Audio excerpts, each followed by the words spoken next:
Have you ever been in an argument with someone where they just won't stop attacking you? Sometimes people get so caught up in trying to win an argument that they forget about basic human decency. They'll attack your appearance, question your intelligence, or even bring up your personal life to try to make you feel guilty.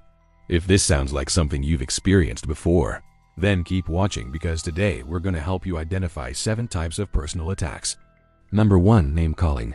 Name-calling is when someone tries to damage your reputation by using insulting names or labels. This can be done either directly by saying things like, "You re such a loser," or indirectly by using derogatory terms. For example, let's say you and your friend have different opinions on which superhero is stronger, Batman or Superman. Your friend might call you a nerd for having an opinion on this topic. But what if instead of keeping it lighthearted, he said, "Oh, come on, you loser. How could you think Batman's stronger than Superman?" He's now using name-calling by insulting you and your opinion to make himself look better. Name-calling isn't just a playground tactic anymore. It's still used by adults who want to hurt others and can be incredibly damaging to your self-esteem. Number 2. Ad hominem. Ad hominem literally means "to the man," but when used as an argument tactic, it means attacking the person rather than the argument. This type of attack aims to discredit the person making the argument by questioning their character or motives. So let's go back to our previous example. You and your friend are arguing about which superhero is stronger. Instead of discussing the character's abilities, your friend starts attacking your reasons for liking Batman. Why do you even like Batman? Oh, I bet it's because you're a loser and have no one to hang out with. Now he's using ad hominem to attack you and your choice of superhero. The goal is to make you feel bad, so you'll abandon your argument. Ad hominem attacks can be subtle. Sometimes the person making the attack doesn't even realize they're doing it. For example, a teacher may not realize they're re-attacking a student's idea simply because they don't like that student. Number 3. Genetic attacks. This type of attack questions someone's upbringing or background to discredit them. For example, you're arguing about superhero strength, and your friend says, "What kind of loser parents allowed you to watch Batman?" Now he's attacking your parents instead of the topic at hand. Genetic attacks often lead to circular arguments where neither person is willing to budge because they believe their background makes their opinion correct. For example, you grew up with Batman, so you think he's the strongest. I grew up with Superman, so I know he's better.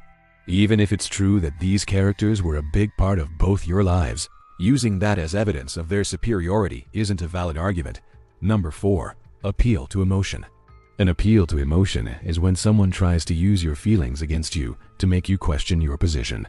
This can be done directly by saying things like, "How could you do this to me?" or indirectly by bringing up topics designed to evoke guilt or shame.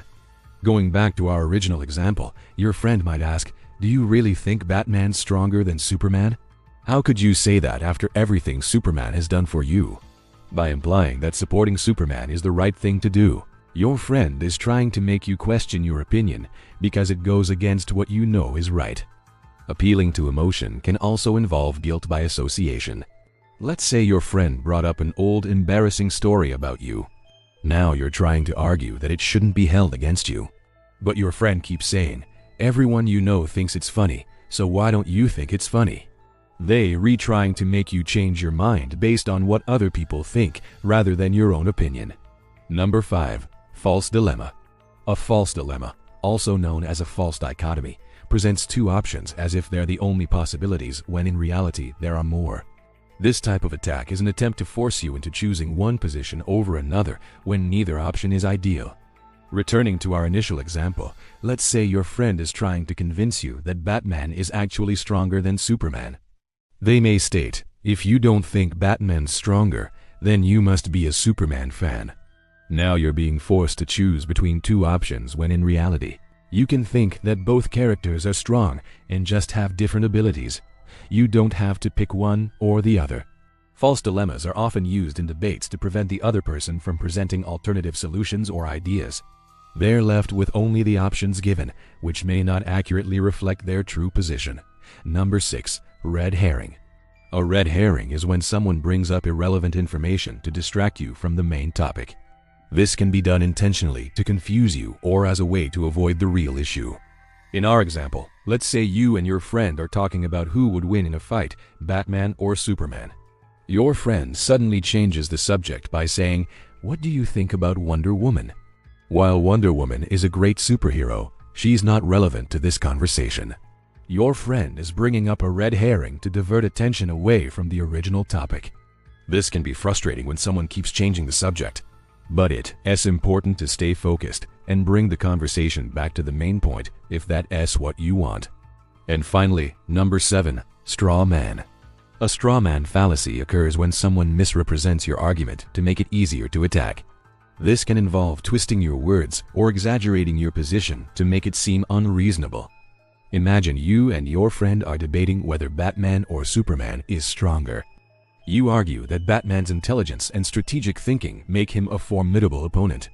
Your friend responds, "So you're saying brains are more important than strength and fighting skills?" Your friend has just created a straw man by twisting your argument to make it seem like you saying brains are better than brawn.